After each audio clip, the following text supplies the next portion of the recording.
She sprinted back into the cafe, breathless, because her favorite book was gone, and so was the note he'd written inside it. Elijah's phone buzzed once, and his face drained as he read the message. Look up. Rowan lifted her eyes to the rain-streaked window and saw Caleb smiling outside, holding the night orchard like it belonged to him.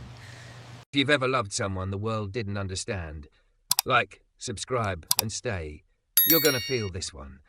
Comment love wins if you're staying, because this couple is about to be tested. Rowan Hale had a way of entering a room like she was trying not to be seen. Shoulders slightly forward, gaze lowered for half a second. Yet everything about her still announced itself. The curve of her hips in a fitted cream sweater dress, the soft, glossy fall of blonde hair she'd twisted up and then let escape in deliberate strands. The red of her lipstick that said she wanted to feel brave, even if her hands didn't agree. Cedar and Steam was small enough that you could hear a spoon tap the rim of a mug at the back table. Big enough that you could pretend you were alone if you chose the corner seat by the window. Rowan always chose the corner seat. Always. Elijah Carter noticed patterns the way some people noticed weather. It wasn't a barista thing, though it helped when you learned the difference between someone who wanted foam and someone who needed it. It was a survival thing. A growing up with too many voices thing, a learning to read silences thing. He noticed Rowan's pattern first, Tuesday, Thursday, and the occasional Sunday when the city looked washed out and sore. He noticed the book second, the same hardback every time, its dust jacket a little frayed at the edges, the spine creased with love and pressure. He noticed her eyes last, and the moment he did, he stopped joking with the regular at the register mid-sentence. Because Rowan's eyes looked like someone had been living behind them, rearranging furniture without permission. She came in that Tuesday with rain in her hair and something sharp in her breathing, like she'd been holding it too long and didn't know how to let go without making a sound. "Hi," she said, voice controlled, polished. Elijah's smile stayed gentle, not because he was flirting, though he could have easily, with the way she looked like warmth wrapped in danger, but because gentleness was the only way he knew how to meet a person who looked 1 second away from cracking. "The usual?" he asked. Rowan blinked like she didn't realize he'd remembered her, like she didn't realize anyone ever did. "Yes." A pause. "Please." He built her drink the way he always did, careful, steady, no sudden movements. A vanilla latte with cinnamon dusting, extra hot, in a ceramic mug instead of a paper cup. It wasn't written anywhere that she preferred ceramic, but he'd figured it out. People who were tired of being pushed liked weight in their hands. Something solid, something that didn't crumple. He set it down at her table without startling her, the mug placed near her right hand, the spoon turned the way she always turned it. Rowan's fingers curled around the warmth, and for a moment, just a moment, her shoulders dropped. "Thank you," she said. Elijah didn't say "you're welcome" like it was a transaction. He said, "You're safe in here," like it was a fact. Rowan's eyes flicked up fast. Her lips parted like she wanted to ask how he could possibly know what she needed. Instead, she looked away, cheeks faintly flushed, and opened her book. The Night Orchard. Elijah had seen the title enough times to hear it in his head like a song. He went back behind the counter, but he kept glancing up the way people did when they were worried and didn't want to admit it.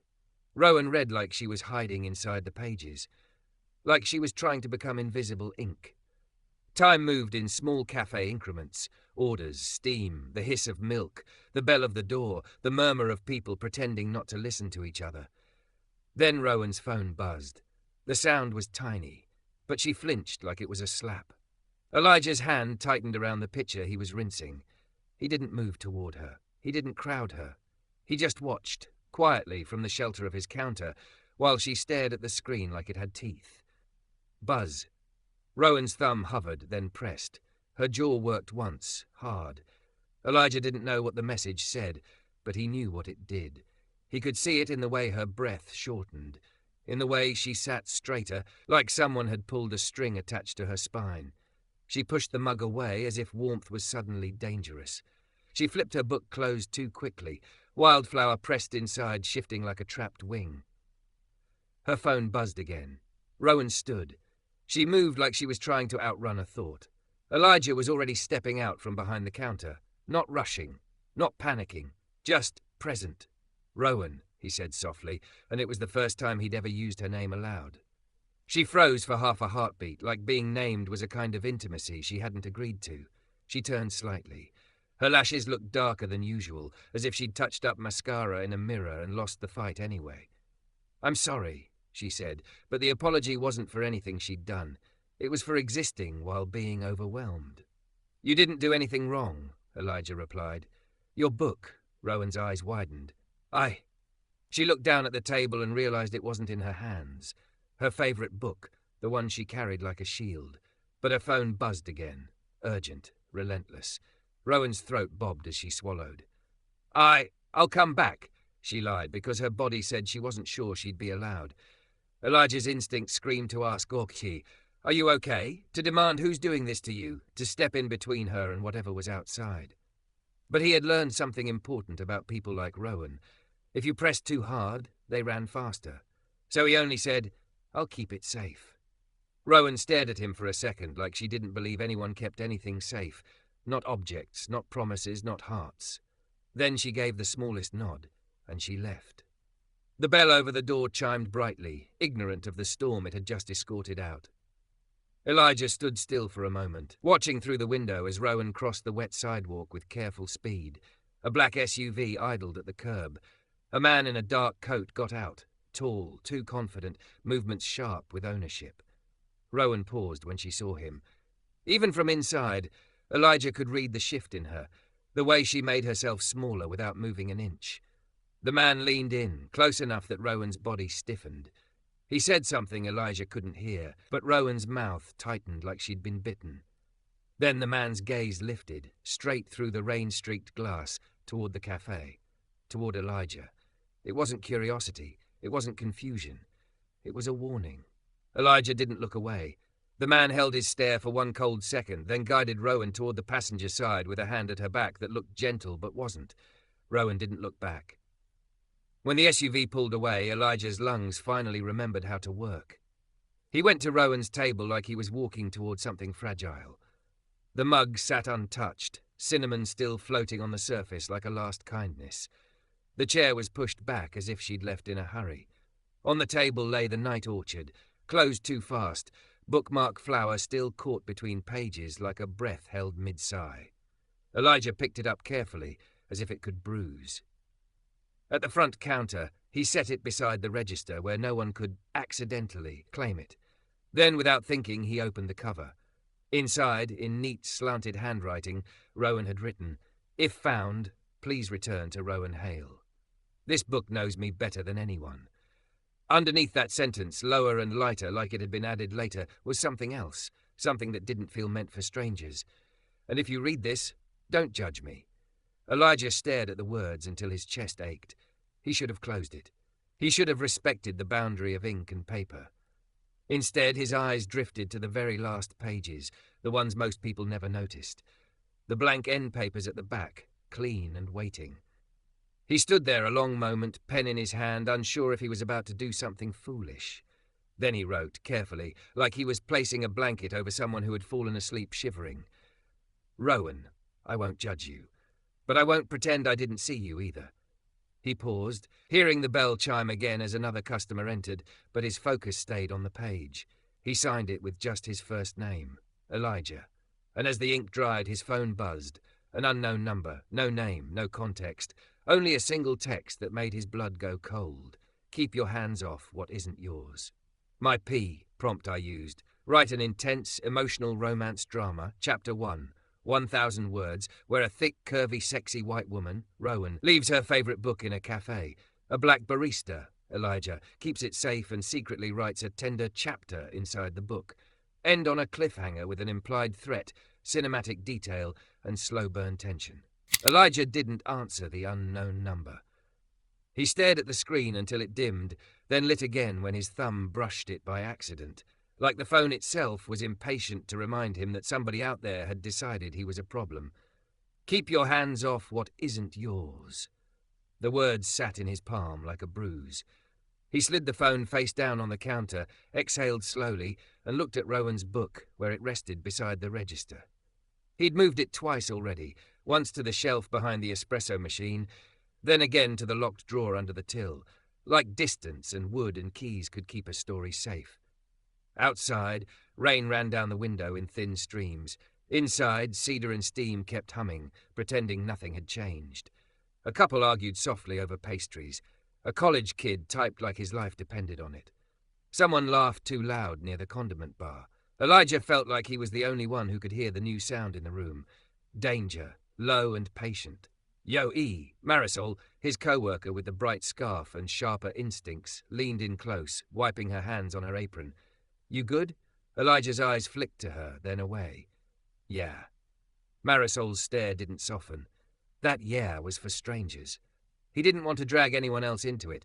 He didn't want to give fear a bigger body by saying it out loud. But his throat tightened anyway, and he found himself tapping the side of the drawer with his knuckle like he was checking that it was real. She left something, he said. Marisol followed his gaze. The book? Elijah nodded once. Marisol's mouth pressed into a line. The lady with the pretty eyes and the I'm fine shoulders? Elijah let out a breath that almost smiled. Yeah. Marisol glanced toward the window, toward the street where that black SUV had been. It wasn't there now, but it didn't have to be. People like that didn't need to be visible to be present. You saw him? She asked quietly. Elijah didn't answer immediately, which was answer enough.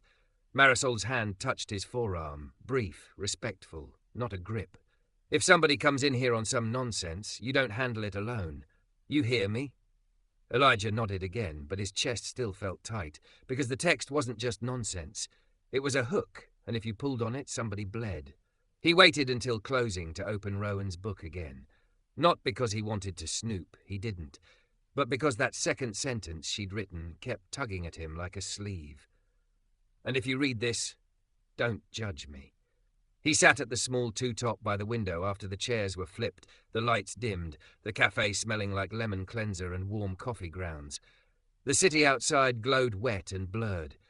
He could have gone home. He should have. But the book was in his bag, and the threat was in his phone, and Rowan's handwriting was in his head like a whisper that refused to die.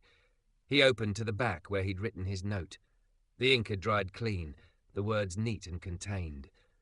I won't judge you. But I won't pretend I didn't see you either. It felt like too little, like putting a bandage on a crack in a dam.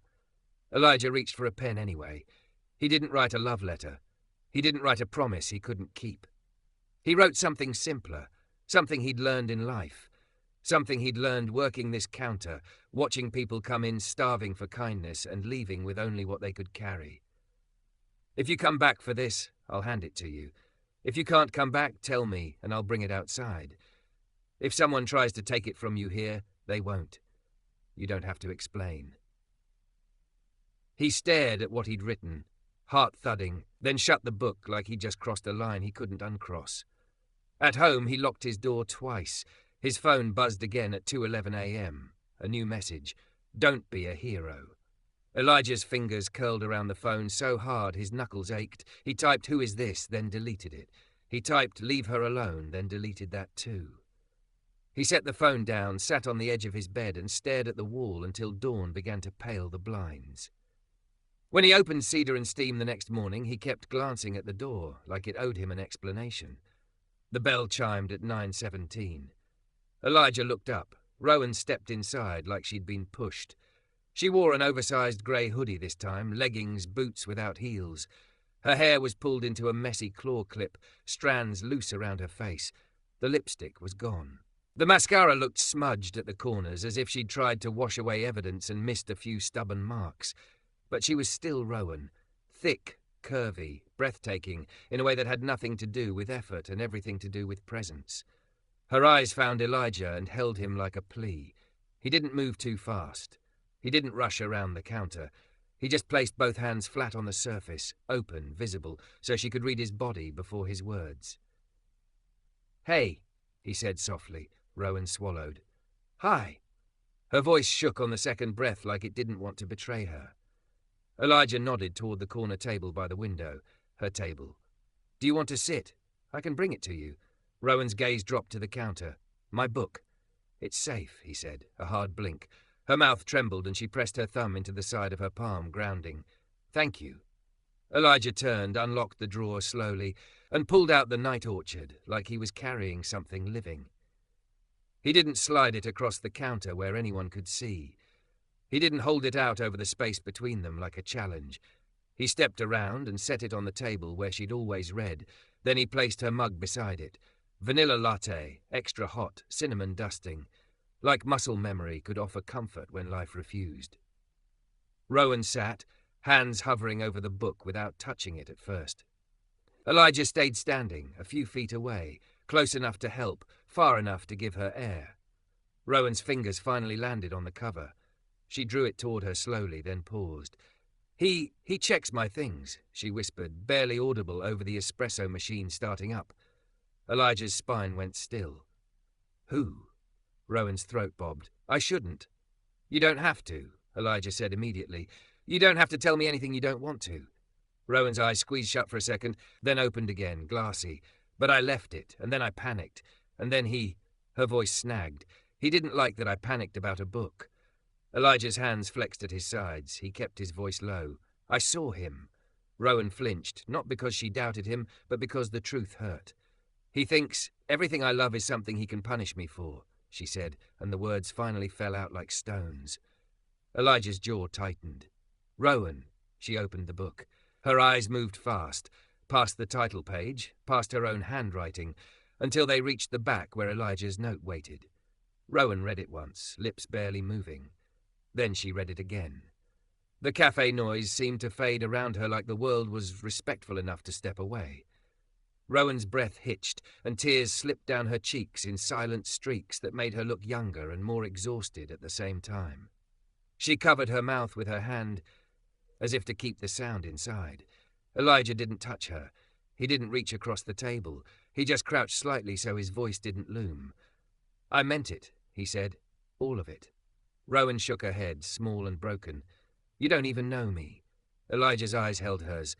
I know what it looks like when someone is trying to survive quietly. Rowan's shoulders shook once. She wiped her face with her sleeve, angry at the tears. I shouldn't have come back. You're allowed to come back, Elijah said, firm but gentle. This place is allowed to be yours.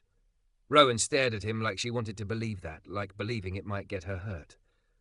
Her phone buzzed on the table. Rowan froze. Elijah's gaze flicked to it, then back to her face. He didn't ask, he didn't push.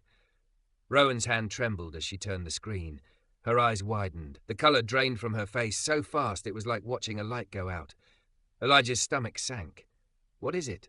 Rowan swallowed, voice barely there. He's outside. Elijah rose slowly, controlled. He looked toward the window, and there, through the rain-speckled glass, stood the man from yesterday. Dark coat, perfect posture, a smile that didn't belong to anything good. He lifted his phone, held it up. Elijah's own phone buzzed in his pocket at the same time. Rowan's screen lit again with a new message, bold as a bruise. Look up. Elijah's pocket vibrated once, sharp and insistent, like the phone wanted to bruise him. Rowan's screen was already lit on the table between her hands. Look up.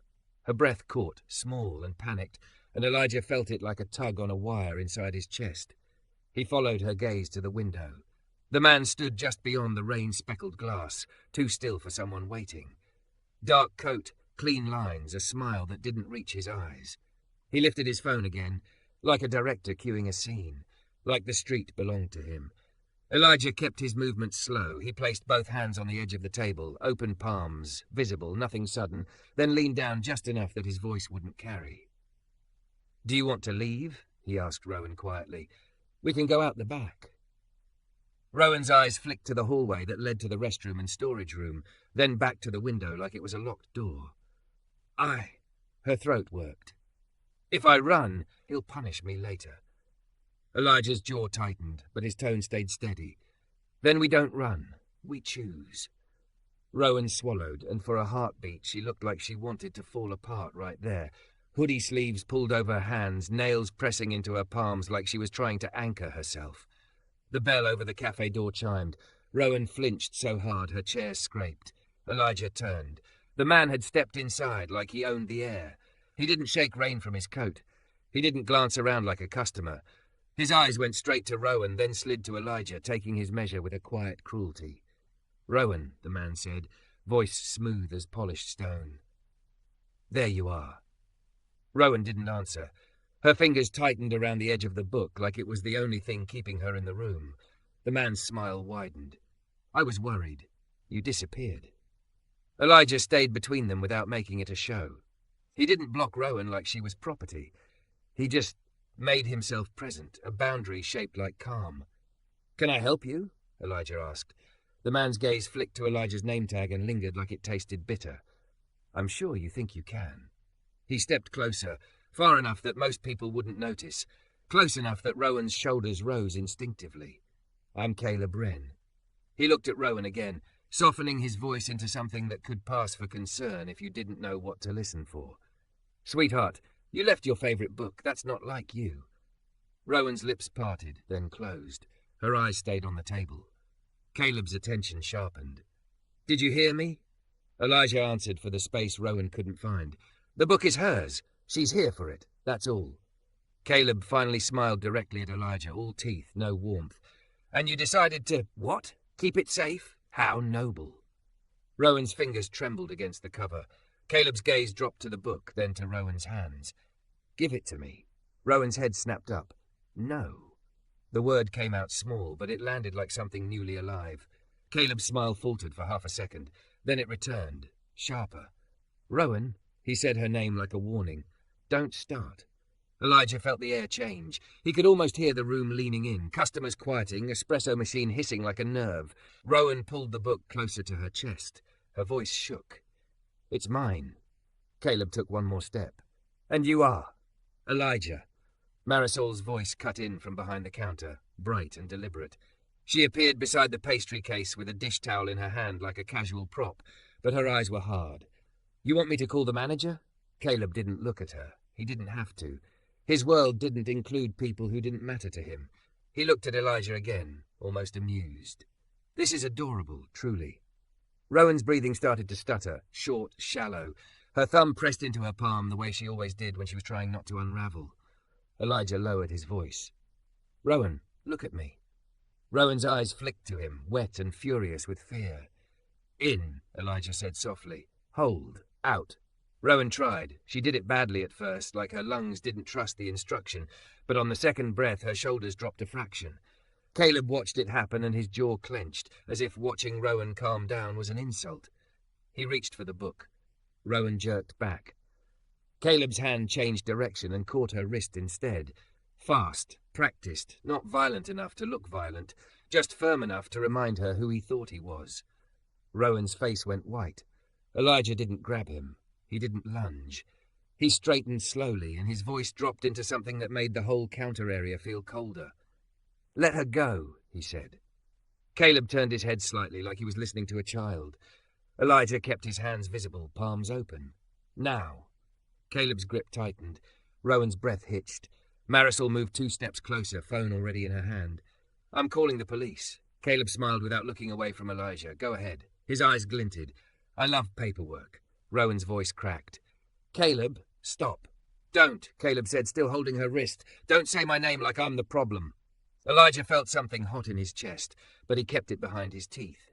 Sir, he said, measured, you are on camera. Everyone here can see you. Let her go. Caleb's gaze flicked up toward the corner camera, then back. You think that helps you? Elijah didn't blink. It helps her. Caleb stared at him for one long beat, then slowly released Rowan's wrist, like he was doing it out of generosity instead of because he'd been forced. Rowan pulled her arm back and hugged it to her body, rubbing the spot as if her own skin had betrayed her. Caleb exhaled, theatrically patient. Rowan, we are leaving. Rowan's chin trembled, her eyes darted to the door, to the window, to the faces watching. Shame tried to crawl up her throat. Elijah softened his voice again, but he didn't soften his stance. Rowan, what do you want? Rowan opened her mouth and nothing came out at first. Then, quietly, like she was saying it to herself more than anyone else, she whispered, I want my life back. Caleb laughed once, low. Your life. He stepped closer, careful now, performing restraint. You have a life because of me. Rowan's eyes flashed. You mean I have a cage because of you? The words hung there, a crack in the glass. Caleb's smile vanished. Something dangerous settled into his face. He leaned down slightly, voice so low it almost disappeared, but Elijah saw Rowan's flinch and knew every syllable landed. Rowan's eyes filled fast. Elijah's hands tightened at his sides. "Rowan," he said gently, "you don't have to go with him." Rowan let out a broken little sound. "You don't understand." Caleb straightened, too smooth. "Oh, he understands enough." His eyes slid to Elijah's name tag again. "Barista. He understands his place." Elijah's pulse thudded once, heavy. He stepped half a pace to the side, not retreating, just shifting so Rowan could see the hallway behind him. "If you want," Elijah said, "you can take your book and go to the back. Marisol will stay with me. You won't be alone." Rowan's gaze flicked to the back hall, then to Caleb, then back to Elijah's face like she was deciding whether hope was worth the price. Her hand moved, barely, toward her mug. 2 light taps against the ceramic. Elijah's chest tightened. He nodded once. Rowan stood, clutching the book to her chest, and took 1 step toward the back hall. Caleb moved to block her. Elijah shifted at the same time, not touching, just placing himself in the line like a door that wouldn't swing open. "Staff only," Elijah said calmly. Caleb stared at him, eyes narrowing. "Move." "No." Caleb's gaze sharpened with insult. "You want to be a hero?" Elijah's voice stayed low. "No, I want her to be safe." For a moment, Caleb looked like he might explode right there, like his control was slipping and he hated being witnessed. Then he smiled again, slow and poisonous. "Fine," he said, stepping back as if he'd chosen grace. "Go to the back, Rowan. Hide. It's what you're good at." Rowan froze. Elijah's voice softened. "Rowan, your pace." Rowan's throat worked. Her eyes didn't leave Caleb's face. Then she turned and walked down the hall with stiff steps, book held like a shield. Caleb watched her go, then turned his attention fully onto Elijah, voice quiet enough to feel intimate. "You wrote in her book," he said. Elijah's blood ran cold. "No." Caleb's smile widened. "Liar." He tilted his head. "I know your handwriting now." Marisol's eyes widened a fraction. Elijah's stomach dropped. Caleb leaned closer, not close enough to touch, close enough to threaten. "You think you're helping?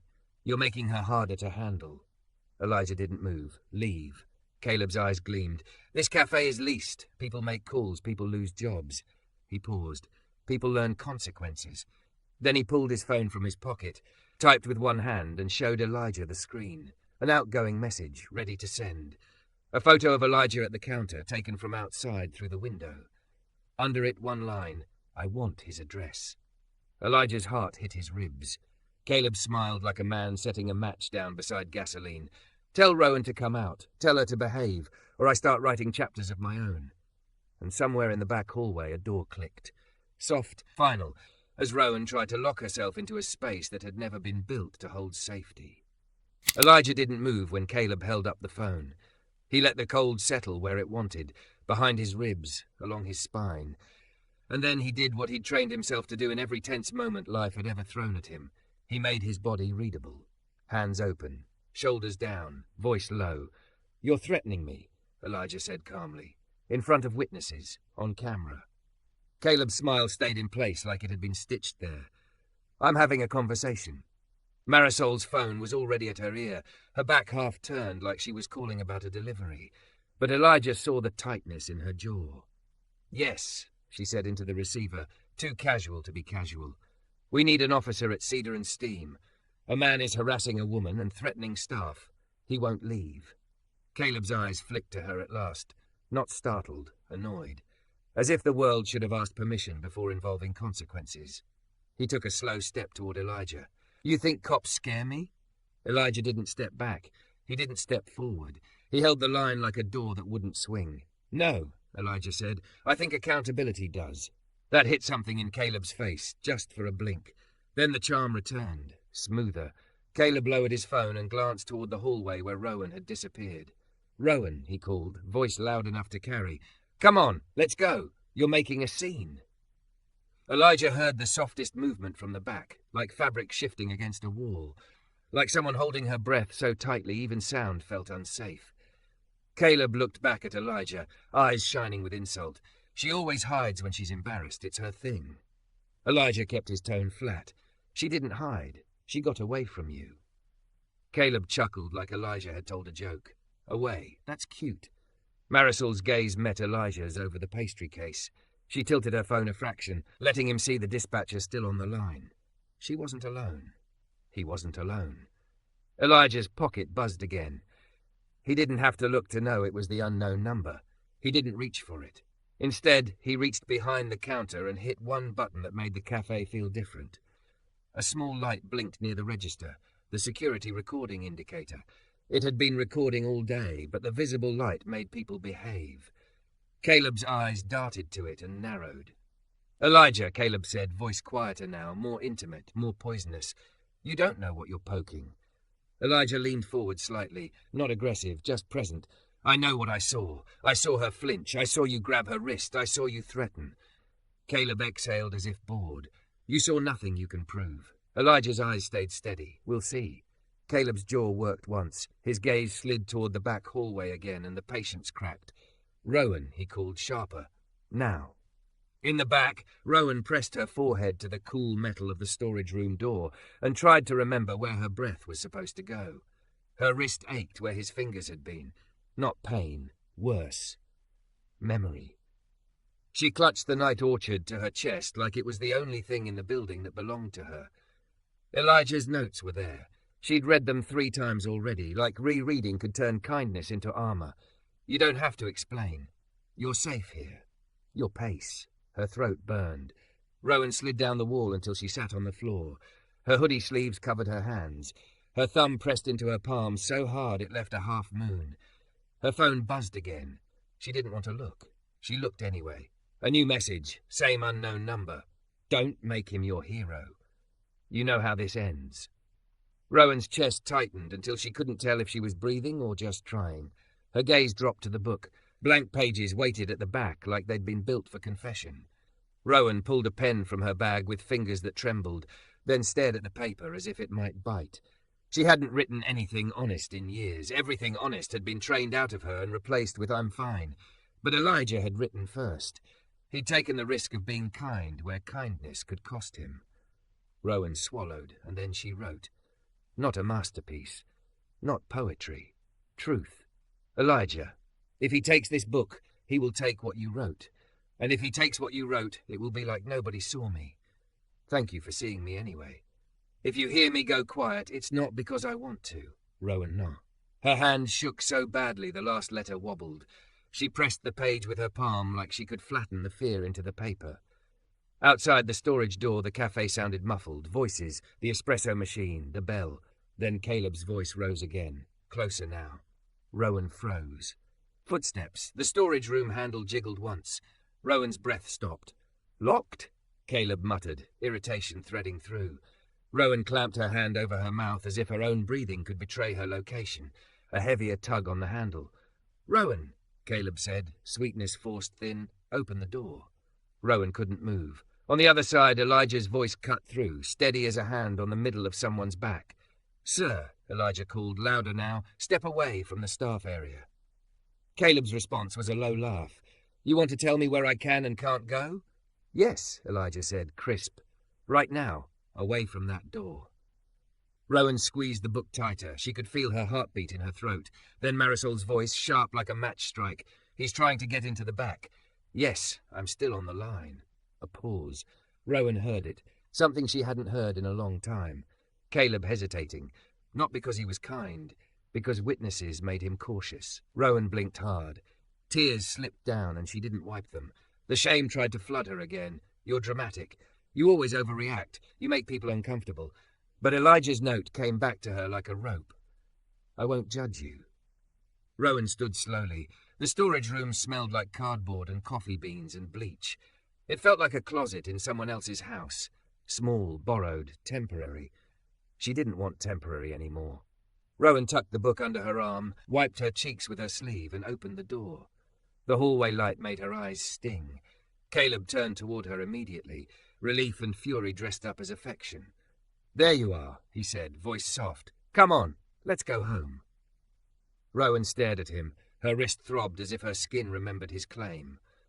Elijah stood at the end of the hall, a few feet away, body angled so Rowan had space to choose. His hands were visible, open-palmed, like he wasn't going to grab her or steer her, like her decision was the point. Rowan's lungs fought for air. "In," Elijah said quietly, just for her. Hold. Out. Rowan did it. One breath, then another. Caleb's smile tightened. Don't do this, he warned, still gentle on the surface. Rowan's voice came out thin. Don't do what? Make me the villain, Caleb snapped, and the mask slipped for half a second. Sharp, ugly. Then he smoothed it again fast. You're upset. We'll talk at home. Rowan's fingers curled around the book. She felt the weight of her own words inside it now.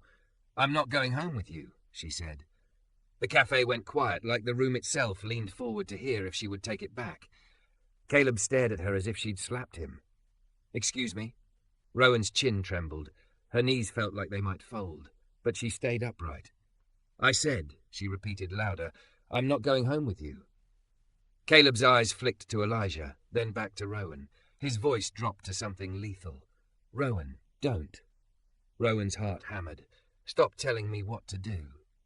For 1 second, Caleb looked like he might lunge. Then the bell over the cafe door chimed again. This time, it wasn't a customer.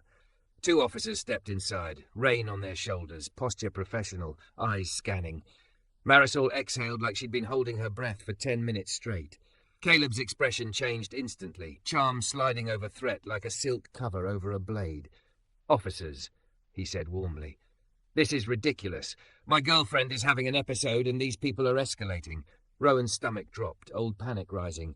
Elijah didn't move toward her. He didn't touch her. He just spoke, steady. She's not having an episode, Elijah said. She asked him to leave. He grabbed her wrist. He tried to get into staff-only areas. It's on camera. One officer's gaze shifted to the visible blinking light by the register.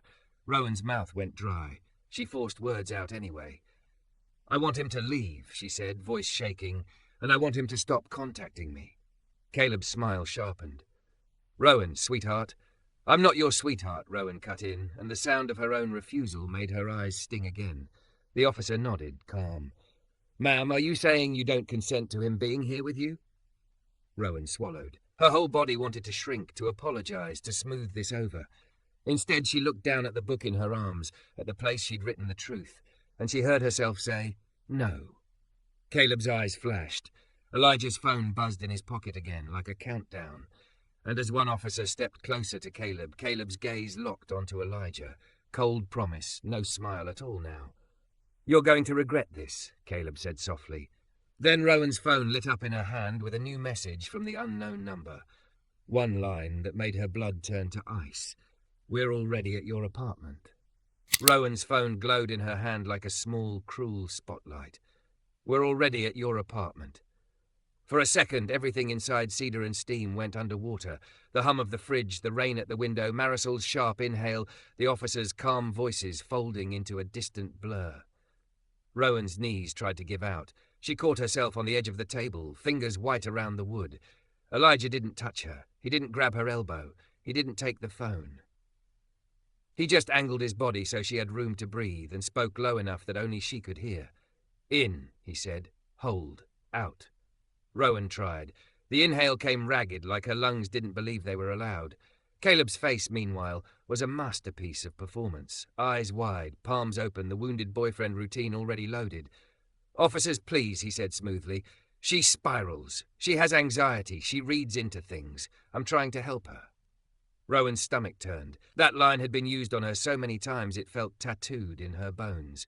You don't know your own reality. Let me tell you what's true. The older officer, badge gleaming, voice even, held up one hand. Sir, step to the side. Caleb's smile didn't move, but his eyes flicked toward Rowan's phone. Rowan realized it then, with a cold clarity. The message wasn't just a threat. It was a leash tug, timed perfectly. See? You can't leave me. The moment you try, you pay. The younger officer turned to Rowan, posture softened. Ma'am, can you show me that message? Rowan's fingers shook as she held out the phone. She hated how small her hands felt. She hated how her body still wanted to apologize. Elijah's voice came again, grounded. Your pace. Rowan swallowed and nodded once, as if nodding was the only way she could keep herself from disappearing. The officer read the message, then scrolled. His gaze sharpened slightly. These are from an unknown number. Yes, Rowan whispered. It started after I left my book, after he saw me here. Caleb laughed lightly, like disbelief was charming. Come on, you can't pin random texts on me. Marisol stepped up, phone still in her hand, eyes locked on Caleb. Funny how the random texts match your timing exactly. Caleb's head turned a fraction. Stay out of it. Or what? Marisol shot back. You'll text me too? The older officer shifted, voice firm now. Sir, I'm going to ask you again to step away. Caleb did, but he did it the way a man steps away from a child who's having a tantrum. Slow, theatrical, insulted. He looked at Rowan over the officer's shoulder, that cold promise in his eyes. Rowan's chest tightened. Elijah saw it, and his body stayed calm anyway. Open palms, breath steady. A door that wouldn't swing. The younger officer looked up. Ma'am, do you feel safe going home right now? Rowan's mouth went dry.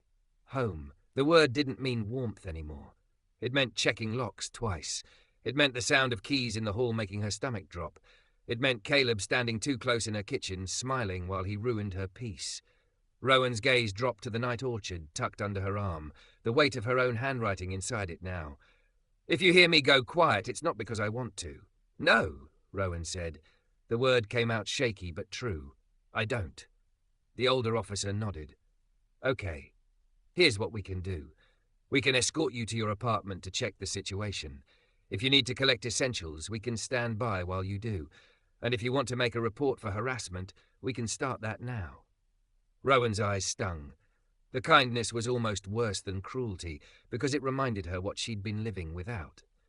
Caleb's voice slipped in, honeyed. Rowan, don't do this. You're upset. We'll talk. Rowan turned her head slowly, like she was turning away from a cliff edge. Stop, she said. Caleb blinked, actually startled. Rowan's throat tightened, but she kept going. Stop trying to rewrite me. Silence fell in a clean, sharp line. Caleb's smile vanished. You'll regret. The older officer cut him off. Sir, one more threat and you're leaving in cuffs.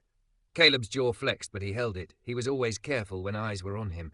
Rowan's hands were still trembling. She rubbed her thumb into her palm the way she always did. Then she looked at Elijah. Really looked. He wasn't puffed up. He wasn't performing. He wasn't asking for gratitude. He was just there, steady in a way that made panic feel less like a wave and more like weather she could survive. I don't want you in danger, Rowan whispered, words barely audible. Because of me. Elijah's voice stayed low. I'm not doing this for danger. I'm doing it for choice. Rowan swallowed hard. The younger officer nodded toward the door. Ready to go, ma'am? Rowan's legs felt like they belonged to someone else, but she nodded. Yes. Caleb's head snapped toward them. Rowan didn't answer. She stepped forward anyway, hoodie sleeves pulled down over her hands, book held tight to her chest like a heart. As they passed the counter, Elijah paused, reached under the register drawer, and pulled out a small slip of paper, a receipt-sized square he'd torn from the back of a notepad. He didn't push it at Rowan. He didn't trap her with it. He held it out at chest level, open-palmed. Rowan hesitated. Elijah's voice was quiet. In case you need it later. Rowan took it with fingers that shook. On it, in his neat handwriting, was a short list. Change locks, save screenshots, block unknowns, report plus request a protective order. You don't have to do this alone. Rowan's eyes blurred instantly. She clenched the paper like it was proof she wasn't crazy for wanting safety. Thank you, she whispered, and she hated how small it sounded compared to what she meant. Elijah nodded once. Your pace. Outside, rain hit the sidewalk like restless fingers. The patrol car was parked at the curb, lights off, presence loud anyway. As Rowan walked toward it between the officers, she glanced back through the cafe window.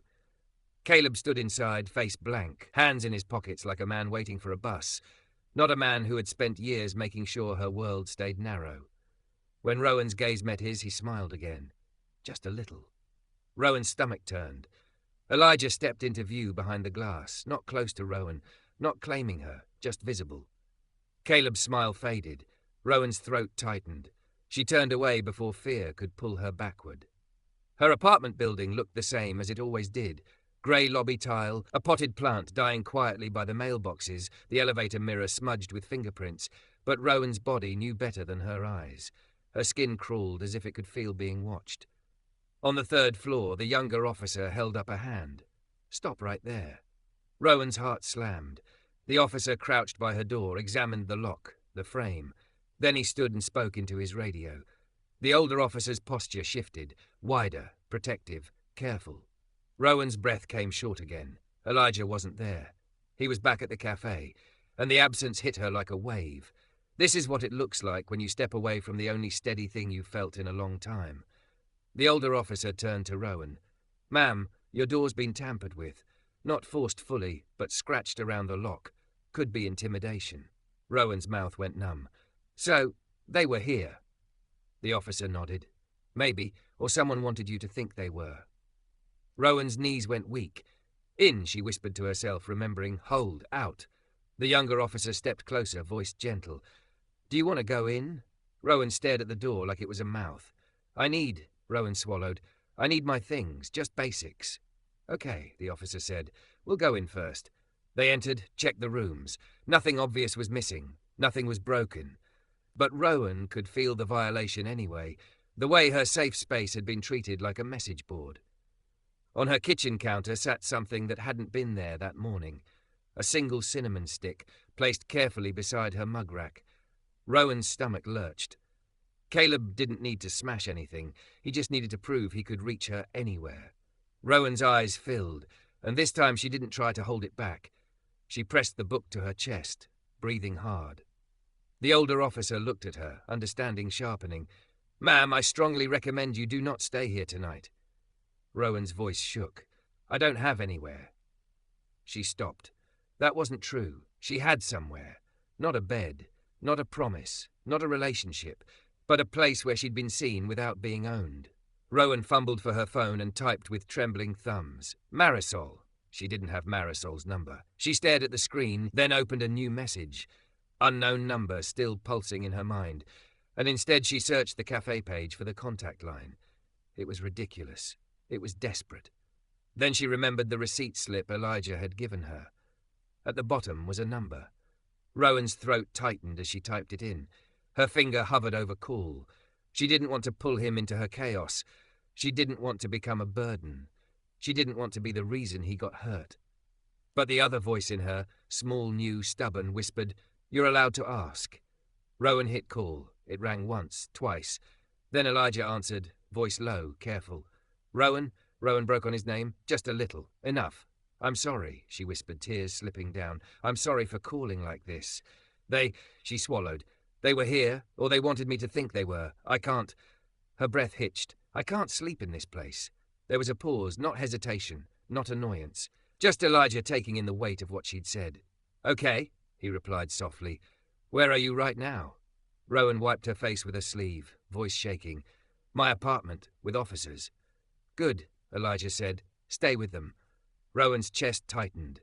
"I don't know what to do next." Elijah's voice gentled further. "You don't have to know everything at once, just the next right thing." Rowan closed her eyes. "What's the next right thing?" Elijah exhaled slowly. "You leave that apartment tonight. You stay somewhere with people. And tomorrow we make a plan. Locks, reports, screenshots. One step at a time." Rowan swallowed, voice small. "I don't have anywhere." Another pause, this one careful in a different way. "Marisol lives 5 minutes from the cafe," Elijah said. "She told me, if you ever needed." He stopped himself, then continued gently. "You can stay there tonight, if you want. Only if you want." Rowan's breath caught. The words "only if you want" hit her like clean water. "Yes," Rowan whispered. "I want." "Okay," Elijah said, steady. "Tell the officers, I'll meet you at the cafe. Not alone, not unsafe, just together in the light." Rowan nodded, even though he couldn't see it. "Okay." She looked down at the book in her arms, at the place she'd written her truth. Her thumb brushed the edge of the page where Elijah had written his. For the first time in a long time, fear didn't feel like the only author of her life. That night at Marisol's small apartment, Rowan sat on the edge of a borrowed couch with a blanket over her shoulders and the night orchard open on her lap. Elijah stood a few feet away near the doorway, having just set down a paper bag of tea and pastries Marisol insisted on buying because sugar is therapy. Rowan's voice was quiet. "I read what you wrote, over and over." Elijah's eyes softened. "I meant it." Rowan's fingers trembled as she flipped to the back pages again, the blank space where stories waited. She took a breath. "In," she whispered. "Hold. Out." Then she wrote again, slower this time, steadier. "Elijah, tonight I didn't go home with him. Tonight I didn't shrink to make him comfortable. Tonight I chose the door that opened outward. Thank you for not grabbing me. Thank you for not pushing. Thank you for staying where I could see you. If you ever write another chapter, I want to read it. And maybe, if you want, I want to write one with you." Rowan's hand stopped. Her breath shook. She looked up, eyes wet, cheeks flushed with fear and something braver underneath it. Elijah didn't rush her. He didn't cross the room fast like a movie. He stayed still, letting her have the space to choose him the way she'd never been allowed to choose anything. His voice came out soft. "Rowan, are you sure?" Rowan swallowed. "No." A shaky laugh through tears. "But I'm sure of one thing." Elijah tilted his head slightly, listening. Rowan pressed her thumb into her palm, then let it go. "I'm done being rewritten," she said. Elijah nodded once, a slow, respectful motion. "Then we'll do this right." He took one step closer, not into her space, just nearer, and held out his hand halfway, open-palmed, waiting. Rowan stared at it like it was a new language. Then, with a breath that felt like stepping into sunlight, she reached for him. Not because she needed saving, because she wanted a different story. And for the first time, the chapter that started in a cafe didn't end with silence. It ended with her choosing the page.